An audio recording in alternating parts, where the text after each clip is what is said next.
Hello, everybody.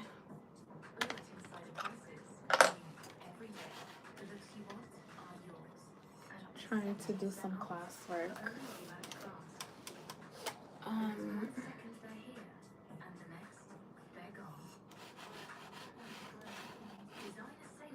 Okay, hold on because I think I was choosing though. Okay. All right. Ready to study. So what I like to do while since I'm working my way through my Python class and I've already coded in Python before, I have my IDE open, so I like to do that. And then if you look over here, actually, hold on. So right here, this is all of the Python projects that I completed. I actually, if you look in the course, like in the WGU course for this, it actually gives you a suggestion to do like the Angela, I think it's called the Angela U Python course or something. Either way, before I started school, I actually started the Angela U Python coding course. Either it was like the Angela U Python coding course or like the 100 Days of Code or something like that, but it was with Python. And so I had already been working my way through and completing all of these mini projects so that I could learn and understand how to use Python. So like this project was like a mini project basically to show us how to extract data from APIs using Python. So like this one would be, we're setting the variable, for the URL, and then we're essentially parsing the data out of an API and then putting it into another variable to then return it as a JSON response. And so yeah, like all of these are different projects that I had already worked on in Python in the Angela U coding course. So actually this course is also suggested in our class too, as a way to practice. So yeah, now that I'm taking the intro to Python, I just keep this open. Essentially, I keep my IDE open. I keep it open with all of like my previous Python stuff that I was already working on, just to kind of have it open, and then like also just to keep my mind like refreshed,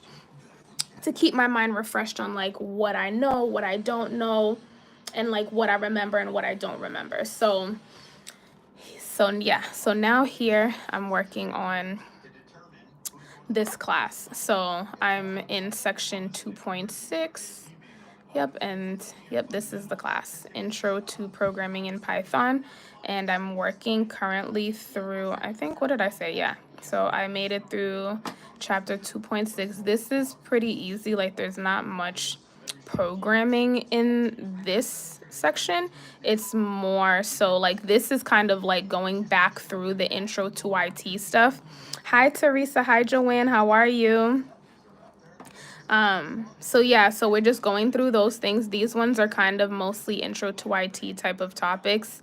So yeah, this is kind of just what I'm going through now in my class. And I'm trying to keep on pace because I want to be able to complete this class in the time that it's supposed to take, which is, like, yeah, technically, like, it's supposed to be, 4 to 6 weeks. So I want to be able to finish it within that time frame. And y'all, actually, I'm good, Teresa. I'm good. Or Therese, I'm sorry. I said Teresa, but I think it's Therese. Actually, are you Haitian, girl? Because I'm Haitian. So matter of fact, bums you know the right way. Therese. Me should. Oui. C'est comme ça m'dil, right? M'dil. Did I say it the right way? M'dil, like, in the right way? Because you connais, like, marim Ameriken, right? So nan famim, se selman ma pale kreol avek famim. Otherwise, nan kay mwen, kon pale kreol pou ti moun yo, right? Pou yo ka kompren kreol, you know what I mean? Men, mwen fet isi, ebi maye avek an Ameriken. Hi, Faison, how are you? How are you doing? Happy Sunday. How y'all feeling today? Oh, love you too, girl. Love you too. But yeah, how are you guys doing today? How's everybody doing? What are you all up to today? Oh, good. I'm glad to hear that, Faison. How's your Sunday going? I just literally I took a walk this morning. I went to the Market Basket. It was crazy, crazy full in there. Went to Market Basket. Yeah, took a nice long walk this morning. I literally saw seals in some water that I had never seen ever. Um, and now I'm doing some classwork. I got some food cooking for my kids. I'm gonna try and do some classwork for maybe like an hour or two, and then I'll probably take them out, to get some kid energy out, get some child energy out. Um, Faison, thank you, and yeah, I'm sure it is tiring because especially I feel like Sundays are either like your rest day or it's your day where you're preparing for everything for the week. So I can totally understand because baby, when I was at Market Basket earlier, honey, I was tired just walking in. Like, it's so overwhelming. Like, Sundays is kind of like when you're running errands on Sundays, you can't run errands on Sundays. It's because everybody else is running their errands on Sundays. The time here, I'm in Massachusetts, so the time here is 1:59 p.m.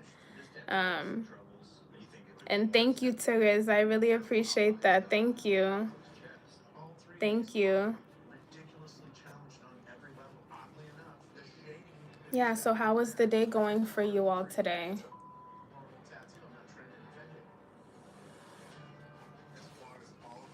How are you all doing today? So, I have an interview tomorrow.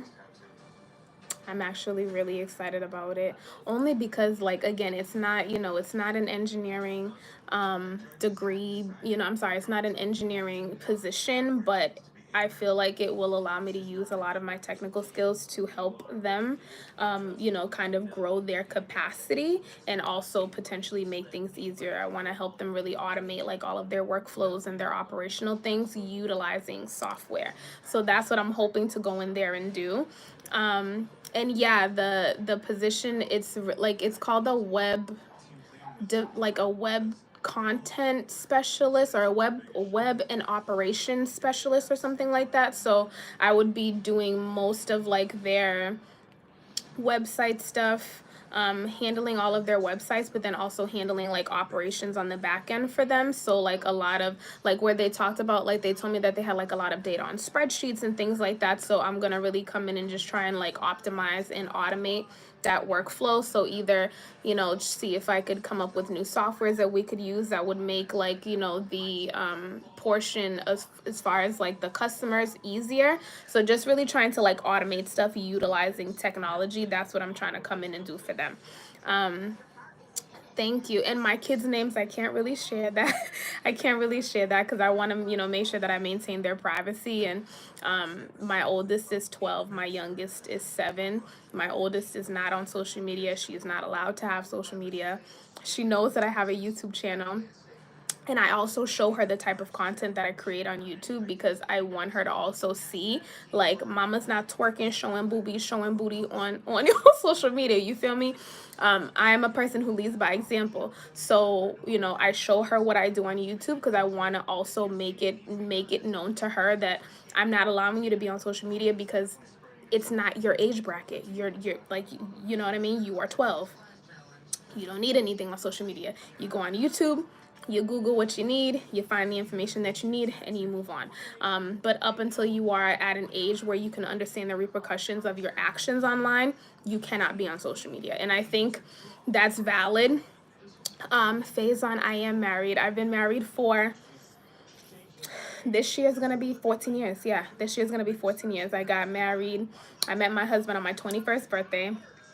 And we were engaged a year after.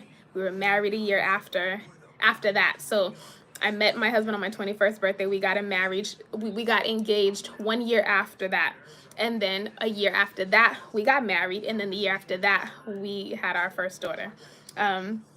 So yeah, thank you, Faison. I appreciate it.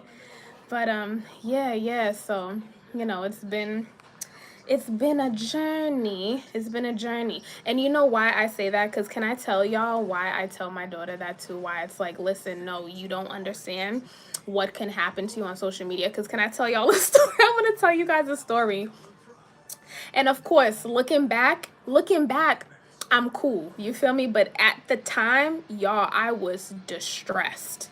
And hi, Faison. Yes, I do have a degree. So I'm actually pursuing a second degree. I got my first degree, like literally the year that I met my husband was also the year that I was like almost about to graduate. I have my associate's degree, so I have a 2-year degree. I have an associate's degree in business administration. And same thing, I think, you know, I got the general business degree back then just because I really didn't know what I wanted to do. That's the thing. But I'm Haitian, right? And I'm very well aware, and I love that I was raised like this, where education is top thing. Like, you are not to do anything else in your life. You're not having no children. You're not getting married. None of that stuff until you have your degree. Is not high school. You need to go to college and get a degree before you think about doing any of that stuff. And that's precisely what I did. And for the most part, I feel like I've had a lot of opportunity with just my 2-year degree. But, you know, I feel like, especially with the job market and the way that things are going, it's kind of like, I feel like the bachelor's degree is like the new, it's like a bachelor's degree is the new minimum requirement. Like, you know how, like, you know, when I was younger, like the minimum requirement used to be a high school diploma. So I could go in with my 2-year degree and, like, you know what I mean, like, make an impact. But now they're looking like a 2-year degree is like a high school diploma in the job market right now. And so a bachelor's degree is like the minimum. So now I'm just going back for my bachelor's. So I actually transferred in my credits from my associate's degree into WGU for my engineering degree. So I'm starting off as technically like a junior with about 1.5 to 2 years to go until I get my bachelor's. So my profession. So I worked in a lot of different industries, to be honest with you. Right now, I work in tech. So my most previous job, I just quit a job, to be honest with you. I just quit a job. But previously I was working in customer experience, but my actual profession is engineering. So in 2023, I worked as a support engineer. That was the first job that I got after learning how to code, and then I was laid off. So then, yeah, like I started to work at another tech company, not in the same position just because the job market has been so crazy. So I went back working in tech as like a customer experience person. Hated it. Absolutely hated it. And I think I just hated it because I wasn't able to utilize my technical skills in that position. So it was almost kind of like, for me, like it was boring. It was, you know, not as fulfilling. There wasn't a lot of opportunity for me to grow back into the position that I was once in. So I was just like, there wasn't any really reason for me to continue. Like, I feel like for me, like wasting my time, you know? So yeah, I really like, I'm trying to slowly but surely migrate back into, yeah, honey? Okay, baby, hold on. Okay. I'm gonna go get the chicken tenders for the babies. Did it beep? I thought it off. Huh? I thought it off. Oh, okay. That's okay. Let me get a plate, actually. Go sit down at the table, please. Thank you. Is this for made for me and me? No, honey, that's for you, baby. So go sit down, please. Thank you.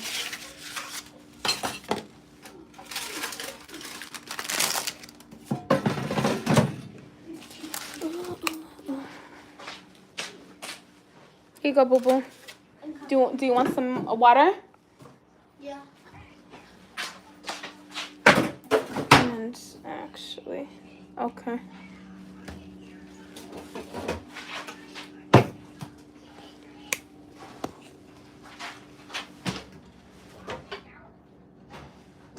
Do you have a cup, honey? Do you have your cup over there?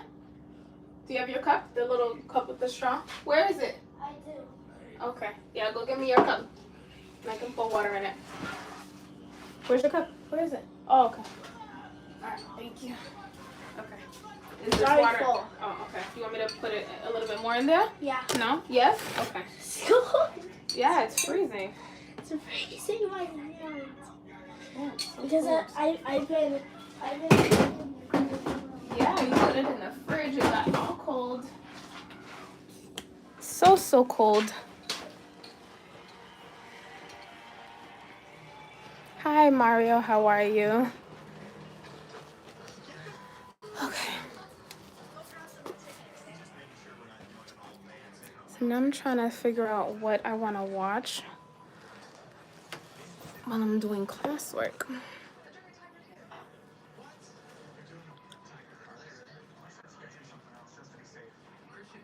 But yeah, so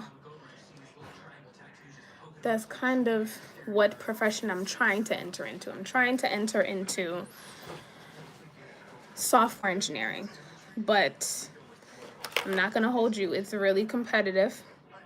And I'm not 100% sure. Like, it's really competitive where I'm very well aware that it's kind of like I have to be open to other avenues to, you know what I mean, to be able to utilize my tech skills. So it might be that in the same way how like my first position was a support engineering position, that it's like I'm gonna just have to diversify in what type of roles that I take. So they might not be explicitly a software engineering job. Maybe it might be an analyst position. Maybe it might be a support engineering position. Maybe it might be an operation, like a technical specialist or technical operations person. I don't care at this point. Like, I don't care at this point. I'm just like, I just want to do something that challenges me and that stimulates my brain. I don't want to feel like I'm at my job and I'm not learning, or that like like that's how I felt in my last job, which is why I quit, because I just felt like I was there and I'm like, okay, at the interview, like I told them I'm pursuing an engineering degree. I told them that I was laid off from being a support engineer. So my skill level is up here. So even though I'm coming in at a lower level, I still want to be able to implement that, because again, right, like there was a video that I made where like this girl talked about like how your skills can atrophy, right? So like, you know how they talk about like if you don't use your muscles for a long time, right? Like how, yeah, like the muscle mass, the tone, the strength will decrease. I feel like it's the same thing that goes for the things that you know in your brain. Like how they say, like, if you have knowledge and you've never implemented it, then what is the purpose of you having it? That's how I feel. Like, I'm in school for engineering. Even if I'm not an engineer at work, I need to be able to implement this. Otherwise, I feel like it's being sucked in but backwards. Like it's being sucked in but backwards. Faison, that's amazing. Marine biology. That's so, that's really cool, because I literally did a live this morning where I was walking by this river. So like I live up the street in Boston, where it's like there, I think it's called the Mystic River. So like up the street from my house is a river, and we saw a seal this morning.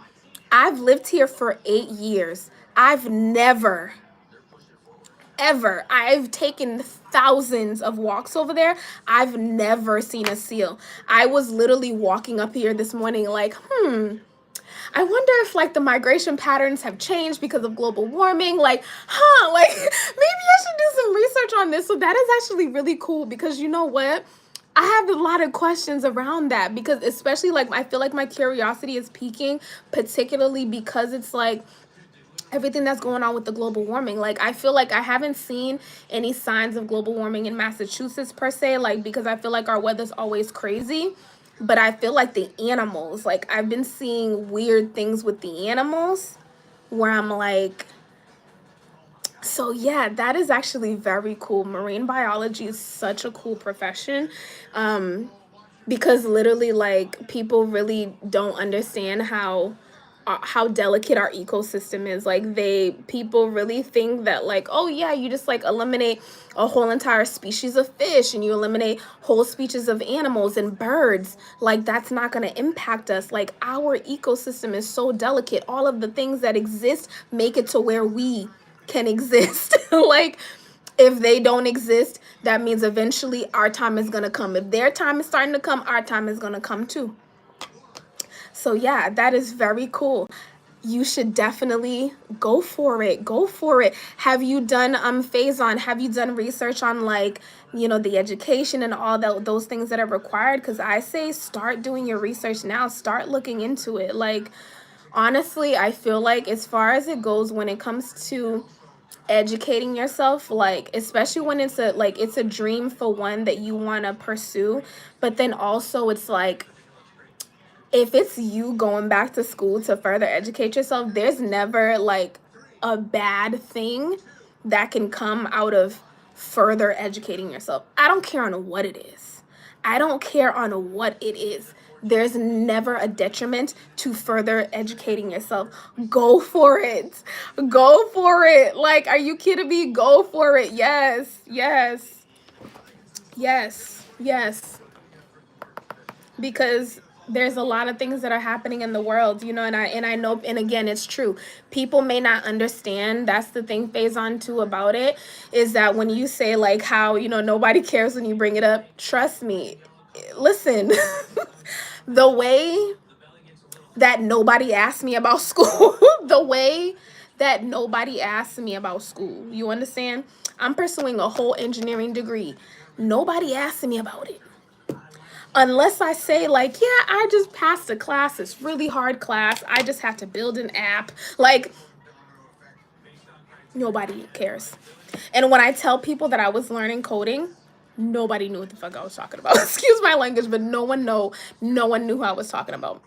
Like, I was telling people like, yeah, I'm learning how to code. Like, I'm taking a programming class. They're asking me if it's binary coding, if I'm trying to contact people in space.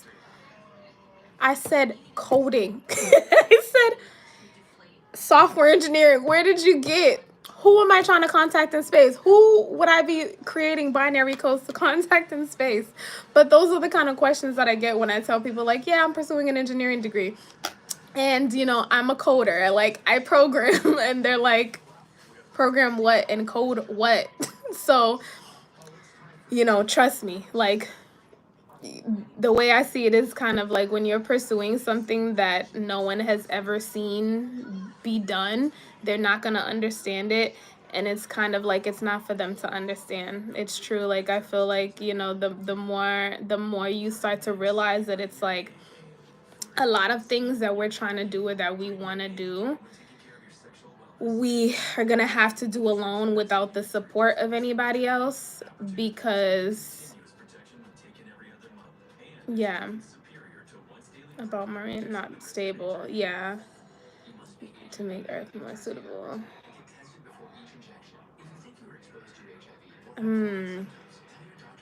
I mean, they say it's not stable, but it's like, how do you know? Because we need people to do that research. So depleting, they started going greener.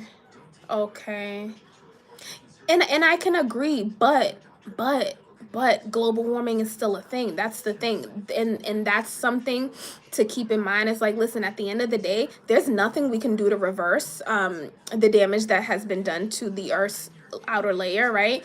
Because think about the fact that have you noticed or have you heard stories of people seeing more of the, oh my gosh, what is that called again? I cannot put my finger on it. You know, the oh my gosh, the solar storms. What are they called again? Oh my gosh, what are they called? They're like, so they call them like solar storms, but it's like the northern lights. That's what it is, the northern lights. So I had been reading articles where they were talking about how the northern lights have been more visible to more parts of the world. Okay, and now keep in mind that the northern lights are not supposed to be noticeable. Like, there was, I'm pretty sure a few months ago in Massachusetts, I think they said northern Massachusetts. I don't live particularly in the area, but they witnessed a solar storm. And my thing is that that's not supposed to happen. We are not supposed to be able to see solar storms across the country. Solar storms, us being able to see a solar storm, tells us that our Earth's atmosphere is thinning out so much that we can see space weather. Okay?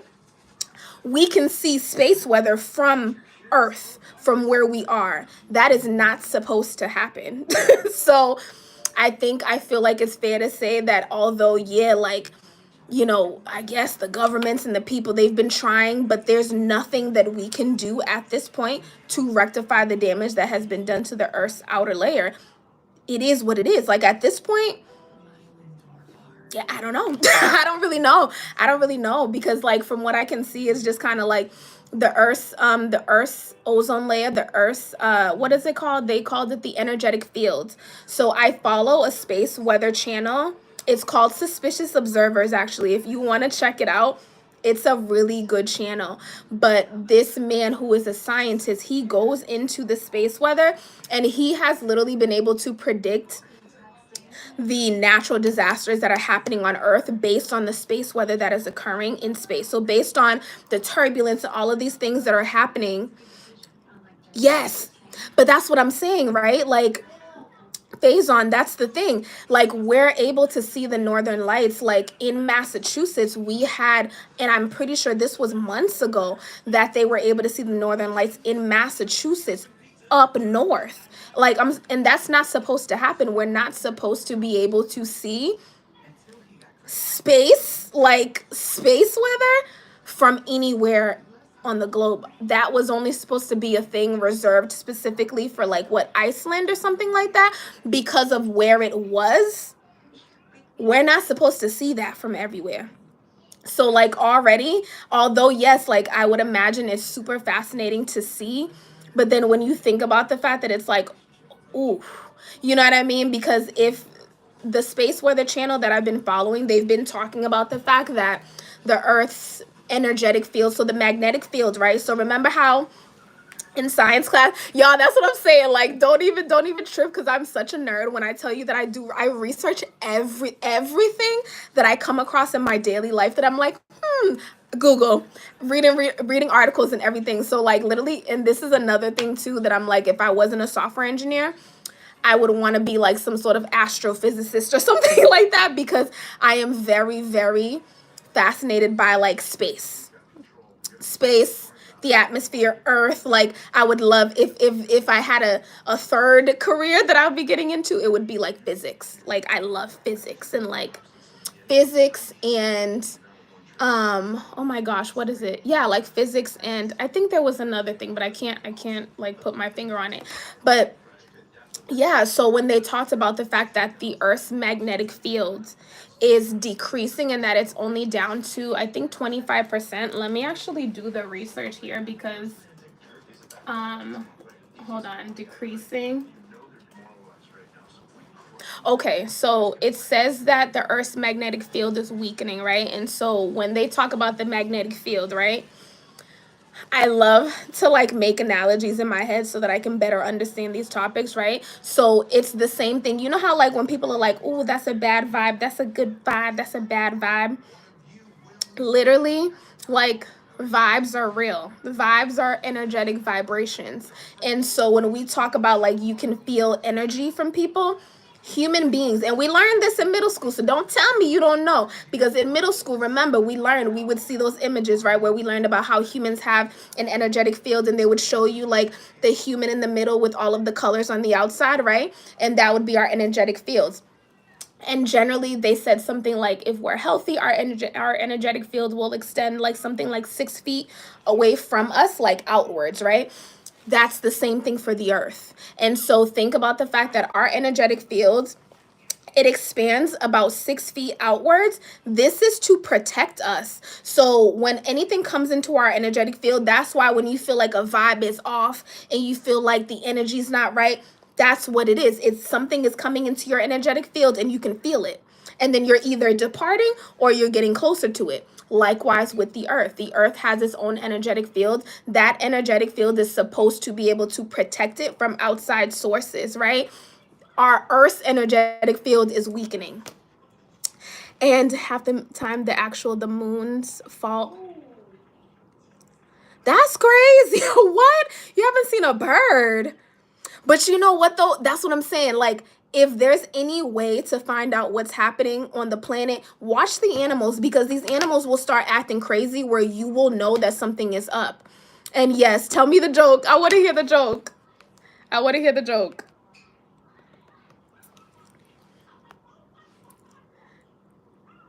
Cause yeah, like things are like, it's actually pretty crazy. Cause then I was telling my friend that, and I'm like, actually, like that's the reason. So when you see these billionaires talking about like, because my thing is like, Because I only brought this up to my friend because I'm like, listen.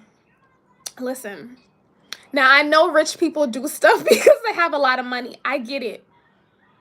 But you're not going to tell me that you're so rich that instead of fixing the planet that you're already on, that now all you're doing is looking for other planets to inhabit. There's a reason. There's a reason why they're looking at Mars. There's a reason why these rich people keep trying to go to other planets. Because again, you're the CEO of Amazon. Why do you need to go into space? What are you doing? Who are you talking to? And for what? For what, you know? But we couldn't see a ship with 18 people and you couldn't see a single person. What does that mean? Does that mean that wait, 18 people? Thank you. But what does that mean? I don't get it. The joke flew over my head. The joke went over my head. The joke went over my head. Wait, a ship with 18 people, but we couldn't see a single person. They're all married. Does that mean that the married people were they were blocking the people who were in the ship? Were they taking up too much space?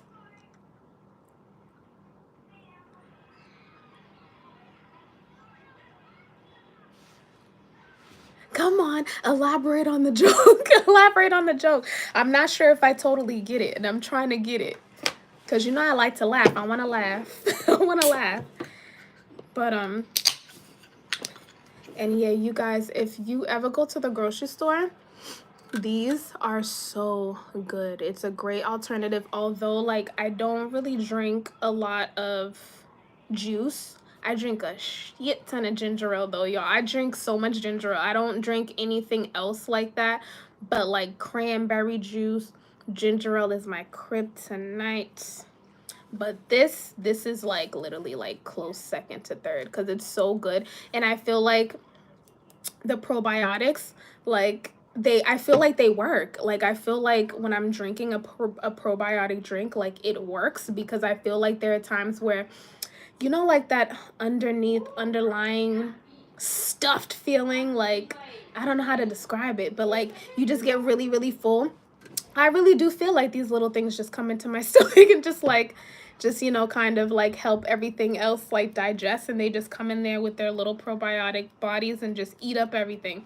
But yeah, I love this and it tastes good. This brand in particular tastes really good. So if you find these, I got this at Market Basket. So yeah, if you ever find them, I don't know if they have them in the Shaws and stuff like that because I don't think I've ever seen them there. But yeah, I go to Market Basket. So this is where I found them.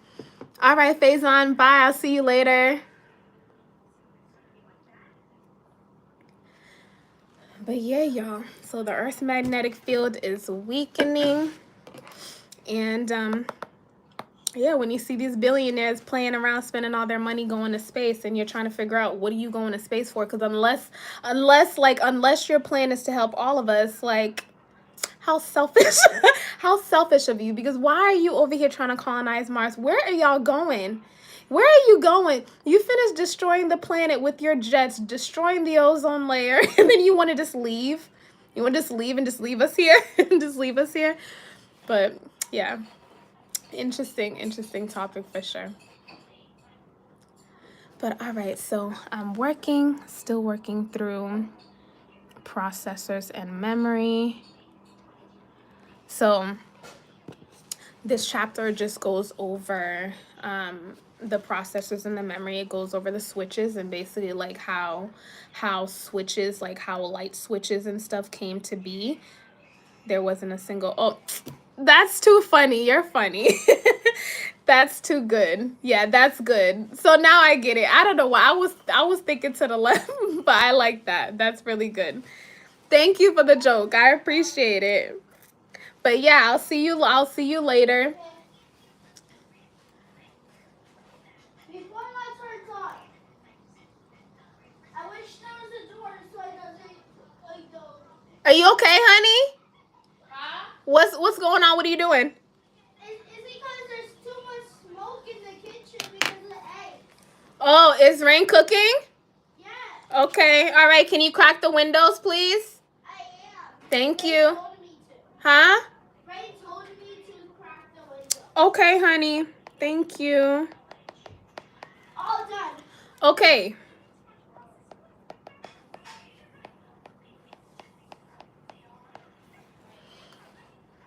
circuits called processors were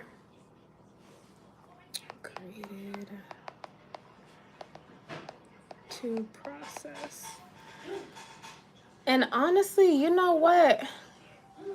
I think I want to watch The Matrix again, and I only say that because I don't know, I be watching crazy stuff. Like, I be watching the most crazy sci-fi stuff, you know, because I was watching a video the other day where they talked about how, like, essentially they are moving towards being able to cultivate babies inside of, like, incubators.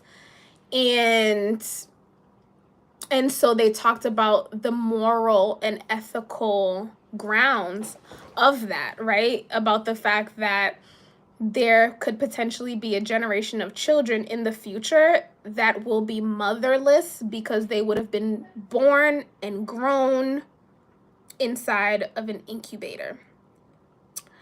And if you remember the beginning of The Matrix, hi Therese, if you remember in the beginning of The Matrix, not in the beginning, I'm not sure, but the part where, like, Neo wakes up and they show him, like, all of the, they show him overseeing the whole entire area where they're growing babies.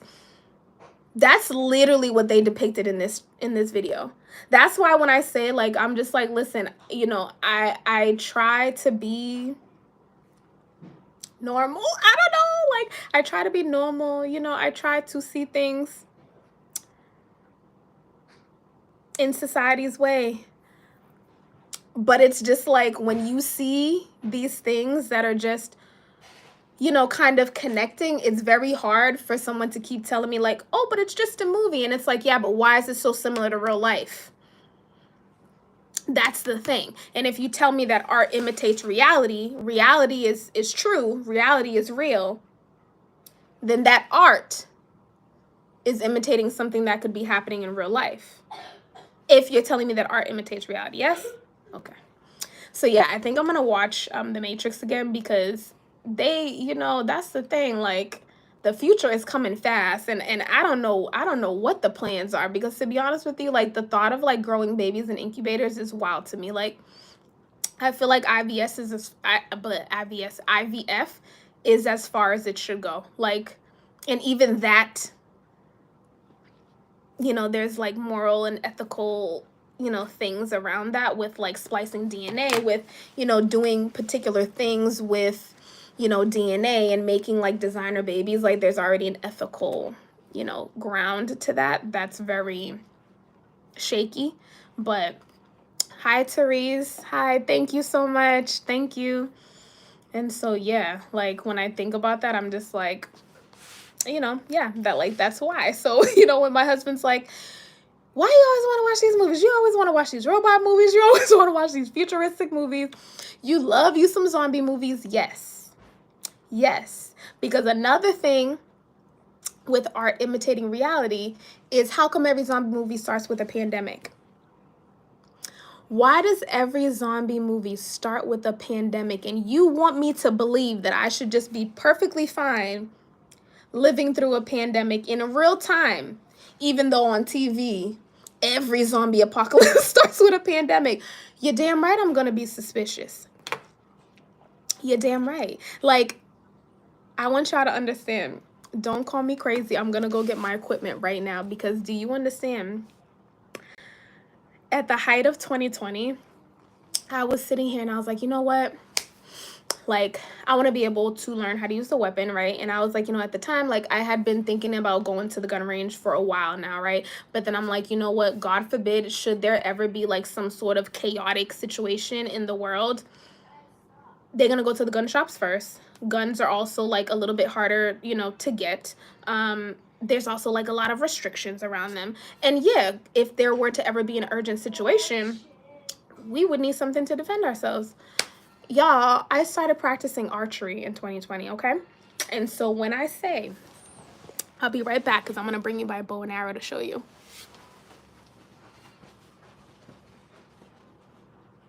You okay, honey?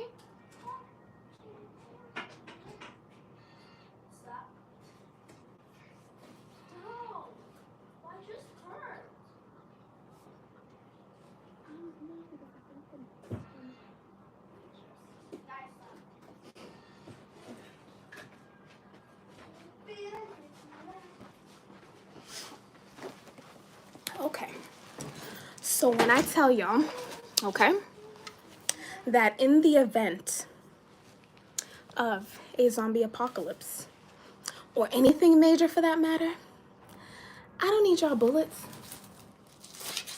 I don't need your bullets. I don't need your bullets. Like, what? I don't need your bullets. Because I got my bow and arrow. And what we are going to do... Hold on, wait. wait, because wait, hold on. Oh, I hope none of this piece is broke, though. Okay.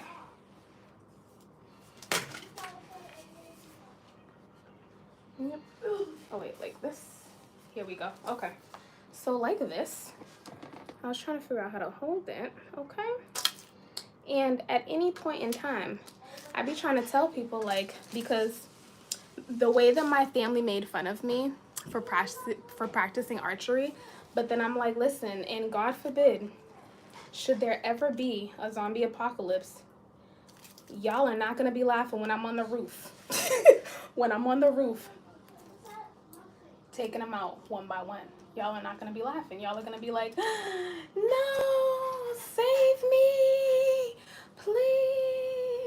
please. Save me. Okay? And so this is what I've been doing, okay? So this is what I practice. I don't want to like, I don't want to do it too hard because I don't want anything to possibly like let off in the house. I do have like a bag. Yeah, like I have a Target bag that I practice with. Yeah. Yeah. Whoops. Oh, goodness gracious. But yeah, so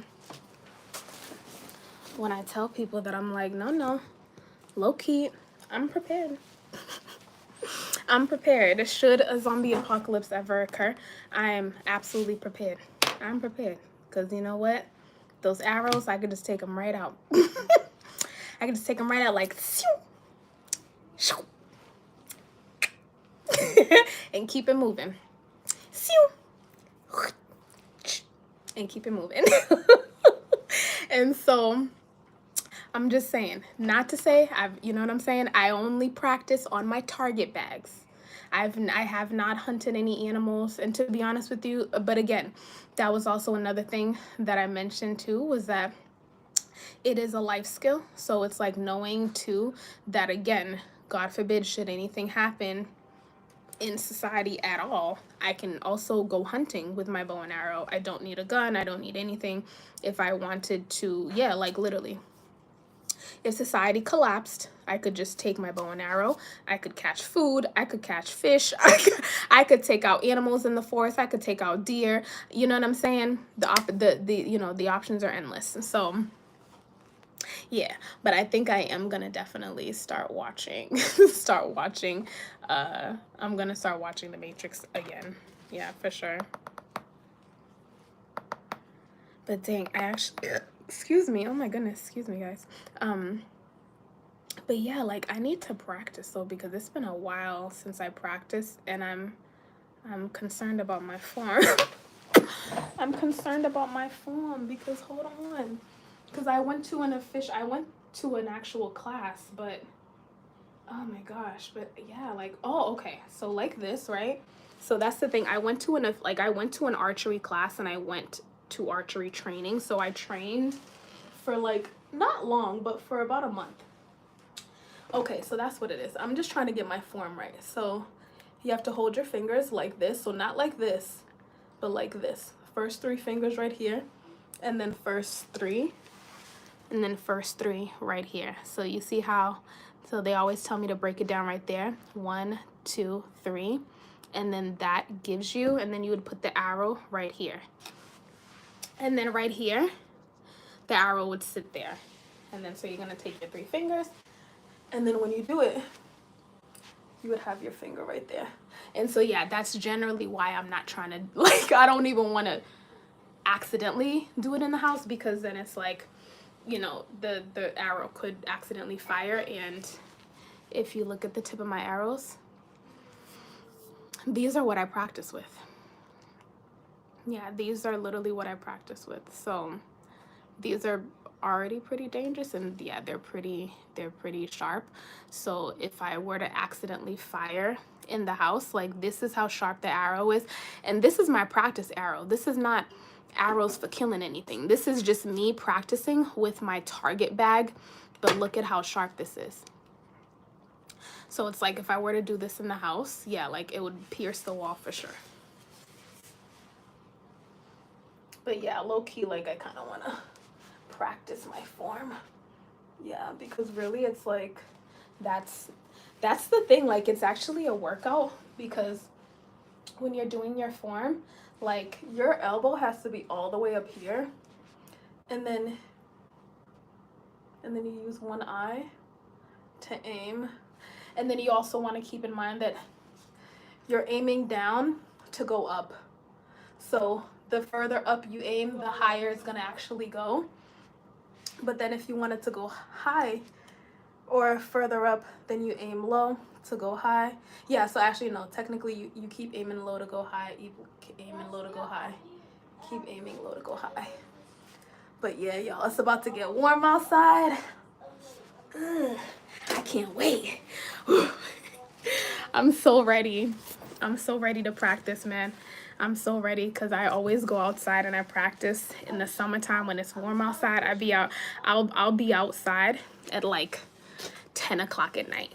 Like, just in the, yeah, like literally in the parking lot, just aiming at my target bag. Yep. But yeah, you know, I feel like that's just my little way of, like,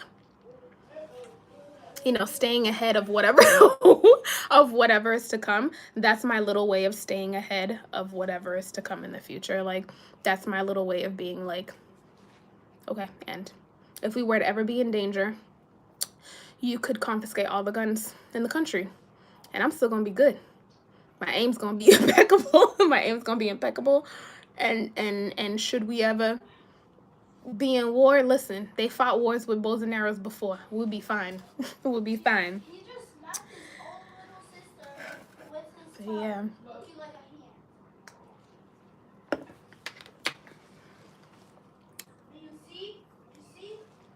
You see? You see?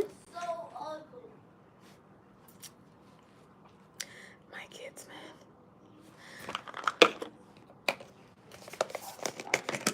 This is my daily vitamin. Because, y'all, this is the only way I can take vitamins. You guys let me know if you're a grown adult who takes gummy vitamins, because I can't do those big horse pills, okay? I've had 2 children, and even my prenatal vitamins were gummies. Yeah. And I literally have to take iron gummies.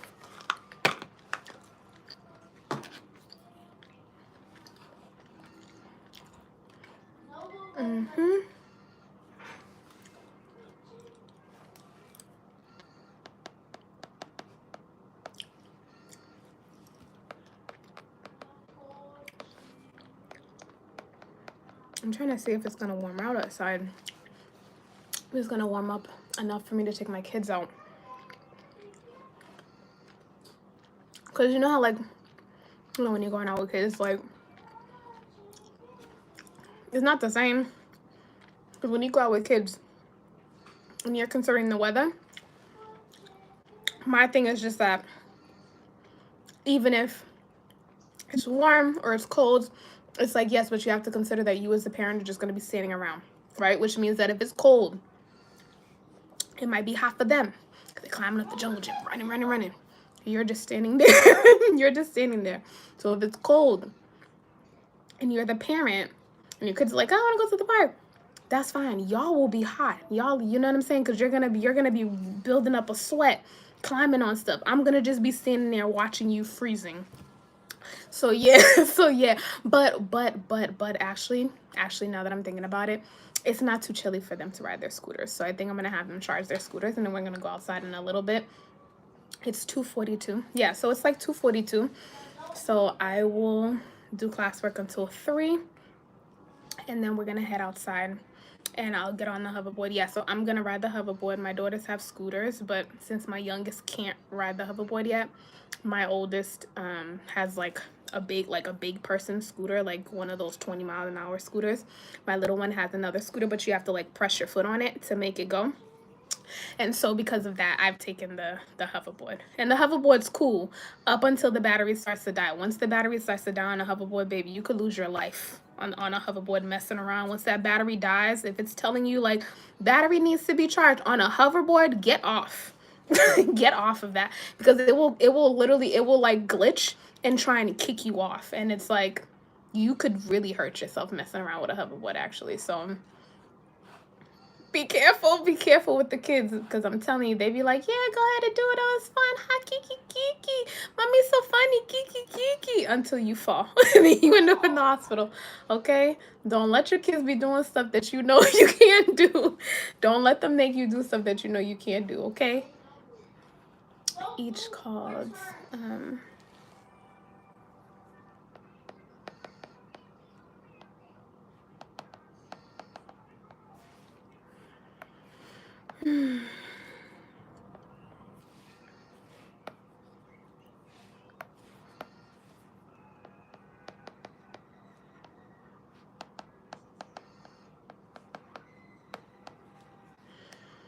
called, okay, so processors and memory. So circuits called processors were created to process a list of desired calculations called an instruction. So we're specified by configuring external switches, processes. That's crazy. And so in this lesson, it literally says that processors used to take up entire rooms, but today a processor can fit on a chip the size of a postage stamp. And that chip contains millions or even billions worth of switches. That's crazy though, because it only just really puts into perspective like how far technology has come, right? Like, because even when we're thinking about like floppy disks, like I am a kid who, when I was in middle school, we played Oregon Trail. I was a kid in middle school where like when we were gonna go like save our documents and stuff, you were putting in a floppy disk, like you push it in and then it goes click, and it's this big square, this big square, this big, okay, this big, and you would just put it into the little slot and then go click, and then because it would literally have like a little button that would kind of pop out and you go click, and then boom, now you saving your files. Now you saving your files, now you're reading your files. And then meanwhile, we went from floppy disks to USBs, and it's like actually they're even smaller, because I guess you have floppy disks, USBs, SD cards, like micro, hold on, because this one literally has a micro SD. Can you imagine like the fact that we've gone from floppy disks, which are like 10 times the size of this, to this, where you can save data? Like, it's really, and that's what I'm saying. And I guess like this is exactly the type of stuff that fascinates me about technology, which is why I'm studying engineering, because it's just like, but where did that micro SD card go though? Because I actually need it. Wait, okay, here it goes. That's what I'm saying. Like, look at how small it is. It literally slid. It slid in the middle of my legs. I didn't even see it, because look at how small. Look at how small it is. But yeah, so it's stuff like this that makes me, that always intrigued me, which is why it's like low key, like going to school for engineering, it's the most fun. I'm having the absolute most fun, even though the classes can get difficult at times, but it's like it's so much fun when it's something that you want to learn about. That's why I that's the thing, like low key, that's why I know, like, when you're a parent, I feel like dig into when you were a kid, you know what I'm saying? Because if there's one thing that used to get on my nerves with my mom, would be that I would always look at her and be like, Mommy, how come you act like you were never a kid? And my mom would be like, I was a kid before. I was a child at once. And I'm like, well, then relate to me. Like, dig deep to remember how it was. You know what I'm saying? So that you can understand, like, how I feel. And so I feel like even with myself, like, as I'm getting older and I'm growing and I'm like, you know what, damn, like I'm just now coming into a place where I'm doing the things that I enjoy doing. Like, y'all, I had been wanting to learn archery, and I know this is gonna give my age, since I saw Xena Warrior Princess. Since I saw Xena Warrior Princess, that was my girl. When I was younger, I used to watch Channel 38. Y'all let me know. Y'all let me know in the comments. Okay, because again, if you didn't have any cable back then, I don't know if there was cable back then. I'm not really sure. But I just know that I had an antenna. And on the antenna, there was Channel 56, there was Channel 38, there's Channel 25. And on Channel 38, was all of the good shows, Frasier, all of it, you know, for the most part, like, you know, one-on-one, like kind of like the black shows, half and half and things like that. And then on Channel 56, you had like The Friends, the Xena Warrior Princess, Hercules. I used to watch that, and literally I had always wanted to practice archery, but obviously it's like, where would you have been able to practice archery? But it's just knowing that it's like, I'm literally the type of person where it's like, no, you know, when it's something that I want to learn, I'm all in, I'm all invested, and I love it. And so it's like, even with learning archery, I learned the history of archery. I learned the fact that before guns existed, wars were literally fought with just these. Just these. Like, can you imagine? Like, think about today. Like, think about today. You feel me? Imagine fighting a war where arrows are they're just falling from the just falling from the sky. You know what I'm saying? And I'm like, listen, and somehow, like, you know, like, here we are today. And if it was good enough back then it's good enough today, you know? But yeah, like, I just, you know, I really, really enjoy learning. So I'm like, no, even still, when I think about how far technology has progressed, I'm like, I love this. Like, it's so interesting. It's so fascinating. But then furthermore, me feeling like, too, like, because I'm such a person who like loves, like, I'm really interested in like physics and science and technology, that I'm like, I'm really a person that I know also I'm gonna be on the good side of history. Like, if there's any person that I'm gonna be in the Matrix, it's gonna be me trying to figure out how to take down, you know, the evil robots. Like, you don't have to ever worry about me being one of those. I'm always gonna be the good guy. I'm always gonna be the good guy. And so low-key, I'm like, you know, when my friends are like, you know, yeah, and I'm just like, yeah, I want to learn about AI because not so much so because I'm so fascinated and interested by AI, although AI is very interesting. But for me, it's just more or less like, you know, yeah, like, we keep advancing AI. AI keeps growing up. It keeps maturing. It keeps being able to do all these things. Okay. But are there anybody, like, is there anybody, like, in this marathon, of AI, is there anyone on the sides that are like, hey, we have the ability to stop it? You know what I mean? Like, we have the ability to somehow, like, stop this. We have an ability to possibly contain it. And all I'm saying is that, like, as technology is advancing, like, we need people who have morals and ethics. And so I just feel like maybe that's why God led me into this industry, because then it's like, yeah, low key, like, we you know, we don't want it to just be people who are working on technology for money, like, just for money. Because think about the love of money and where that can take you. Anywhere. The love of money can take you anywhere. Anywhere, off to the left, into the moon. It doesn't matter. And you can create a path of destruction on your way. And it's like, of course, you're not going to care because all you're thinking about is money. We need people who are going to be in the technical space, who are going to be leading with morals and ethics. We need people like me who, you know, yeah, who are believers. Like, listen, I believe in God. Like, you know what I mean? And that's the thing, even though, like, I have friends who are in the church who are like, listen, I don't know, and I feel like this is, you know, the making of something else. And I'm like, listen, I'm a believer. And I love technology and I appreciate it, but I can also understand that, again, in the hands of the wrong people, it can be used to do terrible things. And that's anything. That is anything. So it's just, I feel like the more people who get into tech, who are thinking on the right side, where it's like, I'm coming in here focusing on the morals and ethics of how these programs are used. That if I'm utilizing AI, that I'm making sure that it's really for the betterment of humanity. You know what I'm saying? Like, not just for my own personal benefit, my own personal riches, but for the betterment of humanity. Because what is the purpose? Like, that's the thing at this point. What would we be doing all this for? Like, if it's not to help us progress as a species, what are we doing all this for? What are we creating AI and helping it develop and helping it learn and grow, all for what? Because if there's no moral or ethical guardrails with AI, it's gonna destroy us. It's gonna destroy us. It's gonna destroy us. And the love of money with the people who are developing it is going to only help it destroy us further, faster, bigger. Like, so yeah.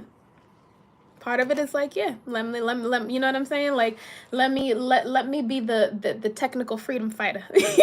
Yeah, like, I aim to be a technical freedom fighter. I hope that in the very last days, if we ever end up in the Matrix where the robots are trying to take us out, that we can literally have like a freedom fighter technical force where it's just like everybody with a heart and a soul that knows tech gather here, and we're just all here like,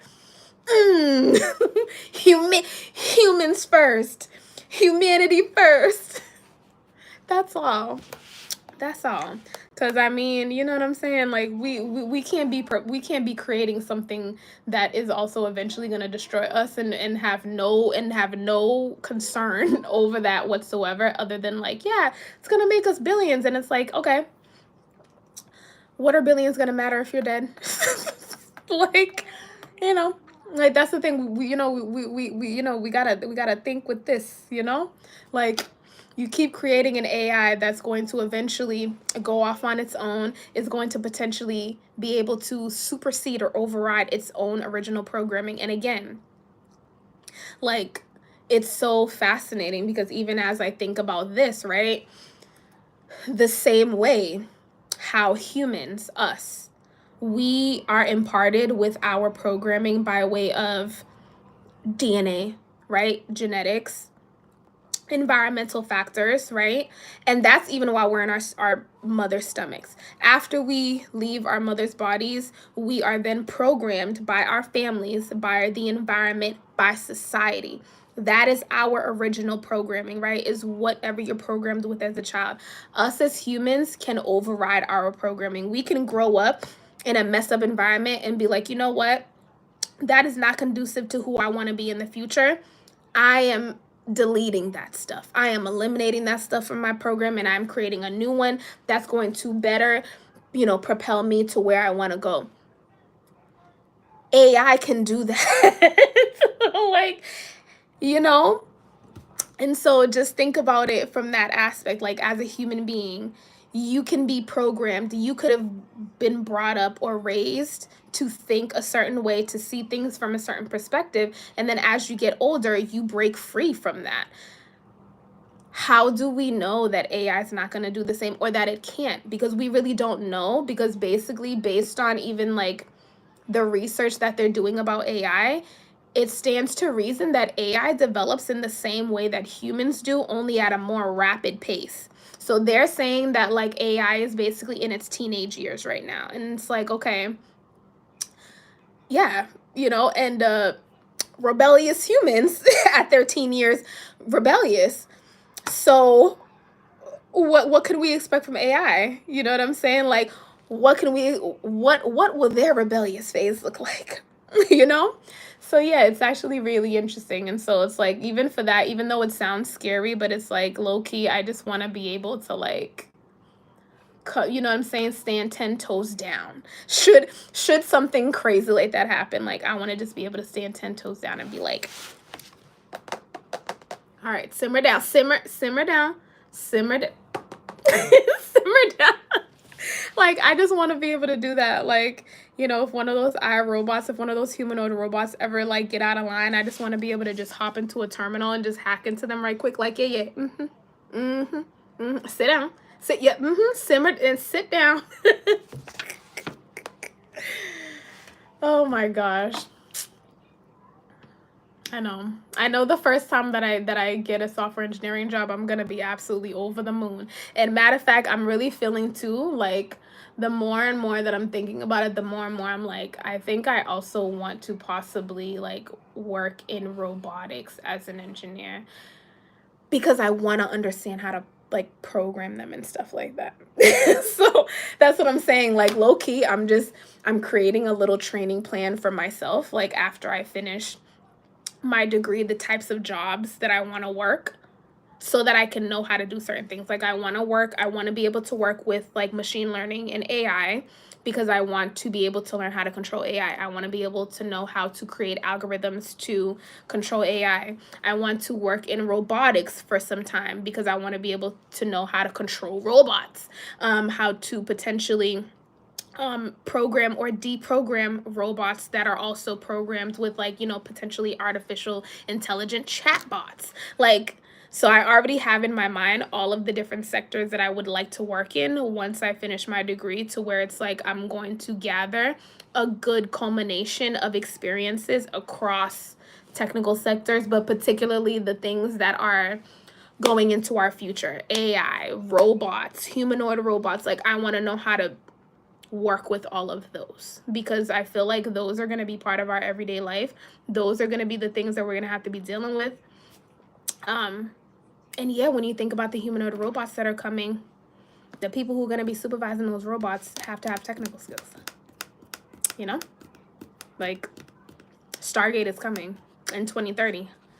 And they're putting it up, they're putting it in place. It's an AI infrastructure that's supposed to be going up in the United States, and it's going to completely revamp our society. Like, essentially, I feel like if you've ever seen videos about like the Chinese government and how they have like facial recognition and stuff like that, like on their cameras, on their street cams and things like that, like, that's coming to the US. That's literally coming to the US. They're already building it, and by 2030 we're going to be there. So it's just one of those things where it's like, low key, I want to be prepared for that time. Like, I want to be prepared for that time, to where it's like, no. Like, I don't care. If I have to live here in a society that's going to be digitally surveilled 24 hours a day, baby. If you don't think I'm going to be I'm not going to say it, I don't want to say it, but if you don't think that I'm going to be doing what I do, listen, that might be my side business, messing around. So mess around with me. But like I said, I'm going to be a technical freedom fighter. If it's up to me, I'm going to be a technical freedom fighter. All right? Okay, and you heard it here first. I'm going to be on the side of the good guys during the technical revolution. Hi, sarcastic comments. You taking notes? I know, y'all. Like, honestly, I talked to you guys about this because, I mean, I can't lie though, because I'm not going to hold you. Like, I feel like even still, like, more of my family, like, when I talk to them about this stuff, they didn't understand or care or see the concern in this. But I think now, even as society is progressing, that it's like all the things that I talk about that my family would be like, okay, girl, cuckoo for Cocoa Puffs. Now they're all looking at me like, oh my gosh, and do you know about this? You know what I'm saying? So I'm just realizing too that it's like, listen, if people call you a conspiracy theory, so be it. But if there's one thing that I've learned, like, since 2020, like, I feel like I'm the child of immigrants. I was born here though, right? So it's like, I'm the child of immigrants who were not born in this country. So when I was growing up, I was raised, in a way where it's like, yeah, trust the government. They have your best, they have your best interests at heart. Everyone who is in the office is trustworthy because they are the government. Like, all of those things. And so it's like, even still, like, I feel like I went through an awakening in 2020 where I was like, and honestly, it's crazy too, because in 2020 is when I started learning how to code. That's why I said, like, listen, if there's anything about this, God is calling me to do this. Do you understand?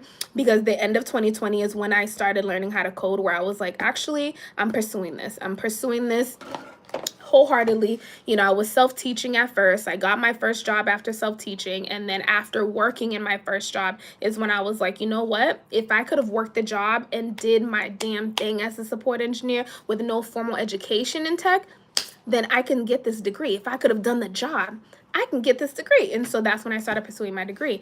But it's like, even when I think about it, it's like, you know, yeah, like people like to call it conspiracy theories, but it's like, it's not, because it's just, you know, during this time, it's like I've come to see a lot. I've come to learn a lot, and it's like, damn, you know, like that's the only thing is like when you learn stuff, when your eyes are like open to things, and your eyes are opening up to things, and you're discovering stuff, you can never go back to like how naive and innocent you were ever again. And sometimes I'm sad for that.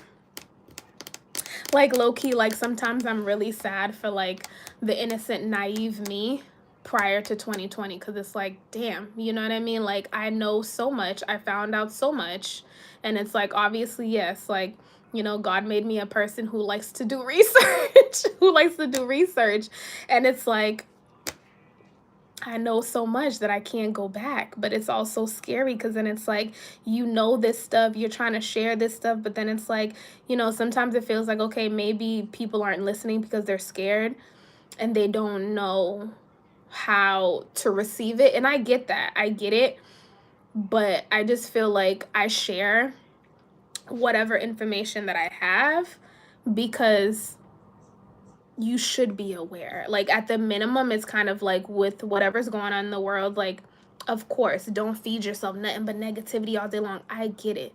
But awareness should be on 10.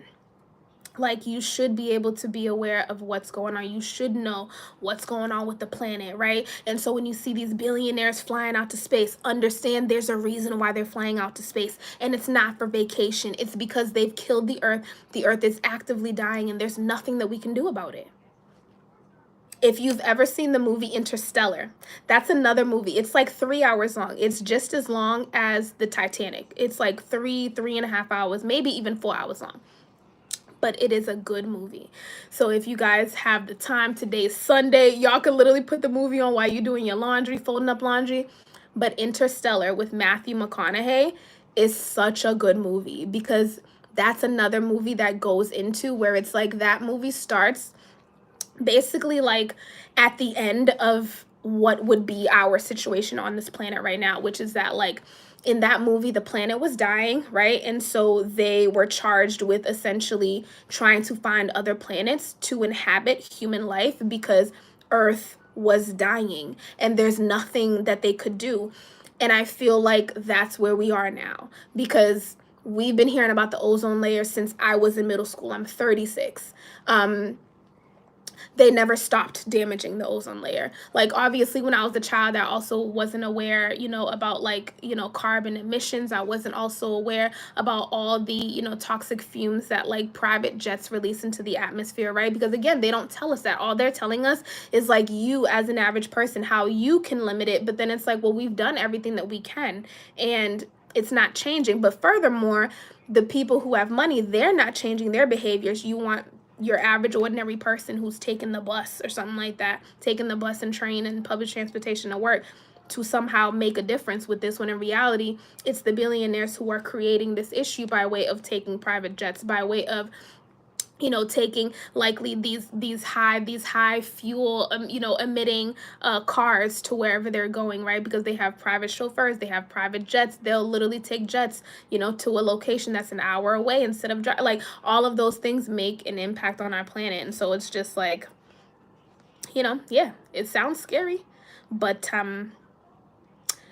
for me at this point, it's like, yeah, I want to know the truth. Like, I don't care. Like, at this point, it's just like, listen, we're all going to die at some point anyway. Like, I also don't want to live forever. Don't put me on a chip. Don't put me in a computer program. I want to be able to die a natural death and go back to my creator like it was intended.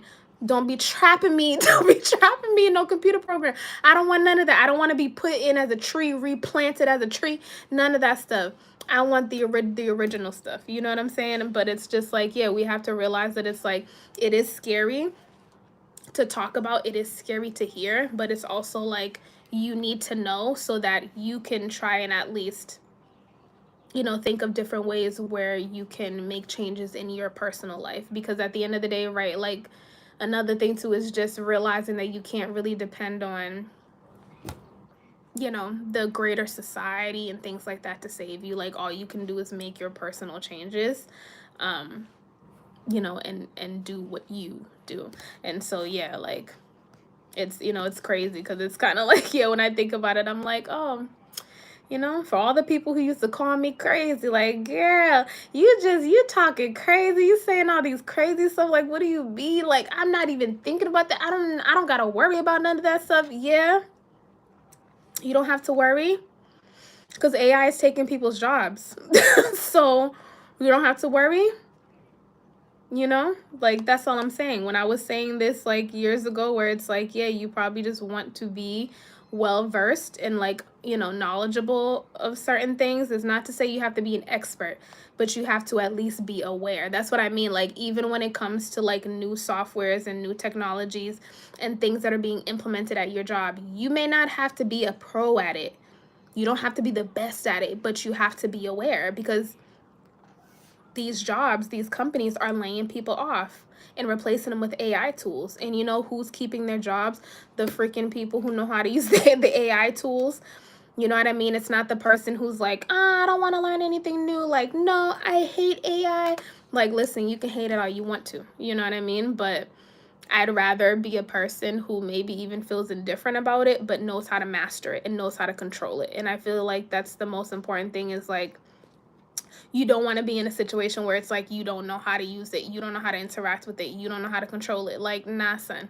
You know what I'm saying? Like that gives you power over the situation, you know? So yeah, that's definitely something to think about. But yeah, I think I'm gonna actually watch The Matrix today, and then I think I might watch Interstellar another day, because that movie was really interesting too, because on top of the fact that like in the beginning of Interstellar, like Matthew McConaughey has 2 children, and they assign people's careers based on what the planet needs, which means that these kids in this movie, they were like in middle school, in high school, and in high school, and when they were getting ready to graduate high school, it would be like, oh hey, well based on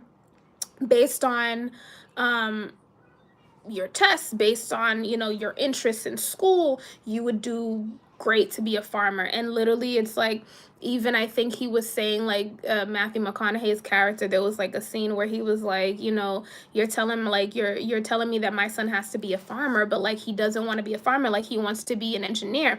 And Matthew McConaughey's character was an engineer, but again, he got reassigned as a farmer because I guess during that time they didn't need engineers. Although his engineering also literally made it to where he was able to go out into space and like, you know, help discover some algorithm and some equation that helped them find another planet that was habitable. Again, which is why it's like, you know, but in the movie it was kind of like because of whatever natural disasters that happened on the planet, they were starting to assign, you know, so you couldn't just graduate high school and be like, oh, I want to be a doctor, because they would be like, well, we don't need doctors, we need farmers, we need land cultivators, we need, you know, whatever. And so people were assigned, they were assigned like, yeah, jobs, basically assigned careers, assigned jobs based on the need of the planet to be able to sustain the planet.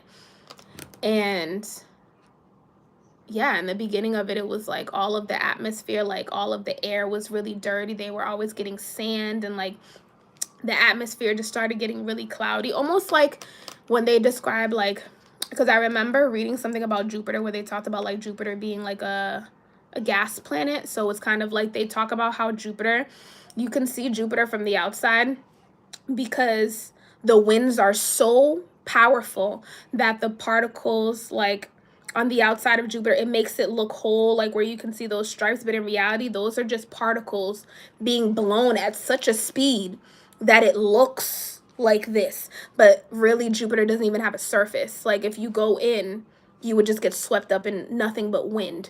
And that's literally what it looked like. It almost looked like in that movie where it's like the atmosphere of the planet was starting to be impacted by space because, like I talked about before, the magnetic field was dying. And so because of that, it was being impacted more and more by space weather. And so now the weather on the planet was beginning to be really volatile, where it's like it was causing windstorms and all of those things, where it's like in the movie they had to start wearing like N95s all the time because there was literally just wind and just atmospheric particles just flying everywhere all of the time. And so yeah, that's something to, you know, to consider. So I feel like, you know, we're gonna, you know, I don't know. I don't really know. I don't really know. It's just something, yeah, I mean, I feel like it's just something to think about and something to be aware of. Like I said, I mean, I know when I talk to my friends, you know, they get a little nervous, but I'm like, listen, I'm not here to be you know, to scare people. That's the thing. Like, I'm not here to scare people. I just like to share what I know and what I've learned, you know, to potentially help people prepare. Because even still, right, like the possibility of World War III, like, baby, if y'all don't think I got a hiking backpack, if you don't think that I got a hiking backpack, that I'm actively starting to prepare, and I'm starting to pack this hiking backpack with different non-perishable items. And same thing, why? Because you just never know. You just never know, and I'd rather be safe than sorry, right? Like, same thing. It's like I'm just making myself aware because I'd rather be safe than sorry. I'd rather be, you know, not sitting here like, oh my gosh, and oh, it's too scary, even though literally the president is meeting with the president of the Ukraine and over here bullying this man, talking about like, well, if this doesn't go through, you want a World War III to happen? Like, skirt? You're just gonna say it like that? Like, because for me, I took that as like an active threat on my life. Like, what do you mean? Like, what do you mean? I love how y'all are just up there in the Oval Offices just willy-nilly throwing around World War III like that's not going to destroy people's lives. I love how you're just throwing that around like that wouldn't be destructive to your average citizen's life. Like, listen, World War III is nothing to play about. And so, yeah, there's so many things happening in the world where it's just like, nah, you just want to be aware. You want to be aware, you want to be prepared. That's all. Aware and prepared. Aware and prepared. Okay, so let me see. Let me check the weather. Actually, let me see what it's like outside. Because I was going to take the kids out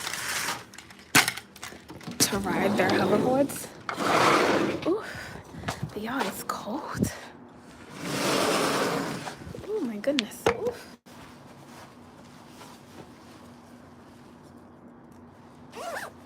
Oh my goodness. Oof. It's freezing. Oh my goodness. Oof. It's cold.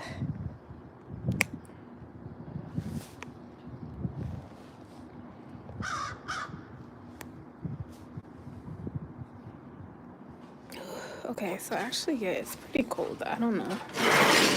Like, I don't know if I want to just stand around in this cold watching them play. Like, actually, I'm feeling like it's time for some soup or something. It's freezing outside. Whew.